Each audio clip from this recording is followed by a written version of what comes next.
quick one. Let's quickly explain the difference between the pupa and the prepupa. As you can see, these are two products from black soldier fly farming, which are both the prepupa and the pupa. As you can see, these are the prepupa and the pupa. And now we will know the difference. Now you can see they are both blacks in color. But how will we know? The prepupa are the blacks one that are moving. They are the blacks one that are moving, while the pupa are the blacks one that are dormant. As you can see, they will look as if they are dead. They are not dead. Inside them is fly waiting to emerge. The next some days now, this moving prepupa too will become dormant.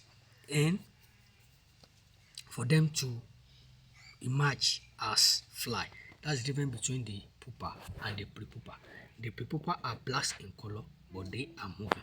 While the pupa, they are black in color and they are dormant. They are stagnant. They will look as if they are dead, but they are not dead. They are, inside them is a fly waiting to emerge. Thank you. That's the difference between the pupa and the prepupa.